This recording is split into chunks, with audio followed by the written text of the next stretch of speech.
simply the ratio of the drift velocity to the electric field applied to the drift cell. It can be represented under reduced terms by having this relation here, in which we have the reduced mobility in terms of standard temperature and pressure. So how we measure it? We simply have that relation which comes from the first one, in which we have the arrival time measured from the ion gate to the detector as a function of B over V. So B is the pressure of helium in the cell, V is the voltage applied into it.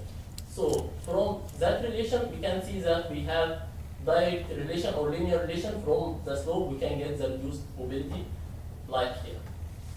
So from the figure to the left, we can see here that as the drift cell velocity, as the drift cell field decreases, the arrival time increases. So how this can be related to the structure?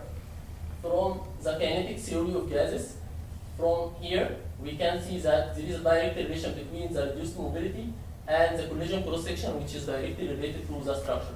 So if we have a spherical ion, it would go faster than an extended or branched structure. So how we can compare that with the theory? We can study that using density function theory, using B3lab and M06, and we afterwards get the calculated structure to be used in a software in which we can get the collision cross-section. So as an example, to clarify that, this is a study that was done in 2006, in which the acetylene trimer was proved to have the benzene structure. How this happens?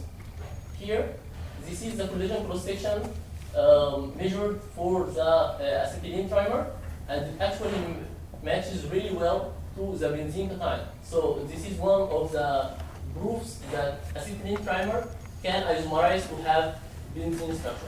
So this study was extended afterwards to have the acetylene tetramer.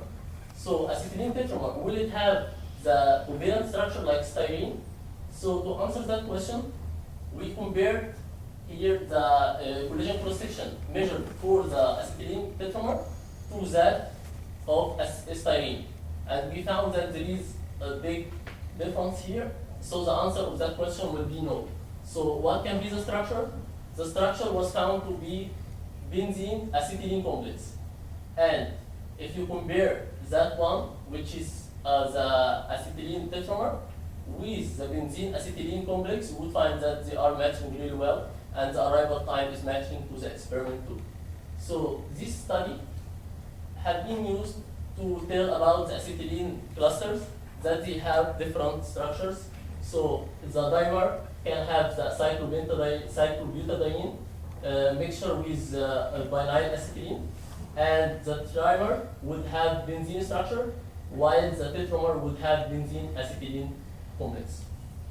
So this measurement can be really useful when we combine that to the theory. So the first outline of first part, we would use these measurements of mobility of protonated pyrimidine, water, methanol, and acetonitrile.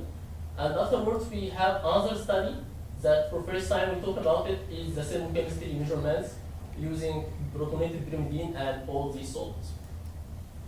So first one would be the protonated pyrimidine water structure here. So what we do is we have pyrimidine water mixture, and we seed that in helium. We get such a mass spec in which we see only protonated species. So protonated pyrimidine water and protonated pyrimidine dimer. So we measure mobility the same way like in the experimental section, and we compare that to the theory of the lowest energy structure. We found that we have very good matching here between the protonated pyrimidine water structure of theory and the experiment. So we compare that to the methanol. We did the same thing. We have very similar mass spec in which pyrimidine having a protonated species with methanol, and it also forms hydrogen bonding here with the protonated pyrimidine. And this collision cross-section is higher than water case because it's bigger ion. We extended that to acetonitrile and we have the same thing, we have the same trend. So from the mobility measurements, we can see here that we could get the structure of protonated pyrimidine water, methanol, and acetonitrile.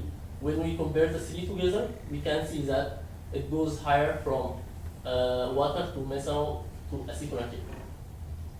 So now we want to see the protonated pyrimidine dimer that appeared in all the three cases. So what can be the structure for that?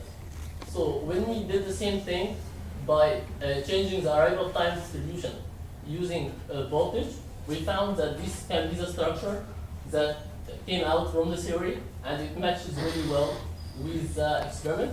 It has a T-like structure, and it's actually proton bound. So this is a pyrimidine, and this is a proton, and this is another pyrimidine.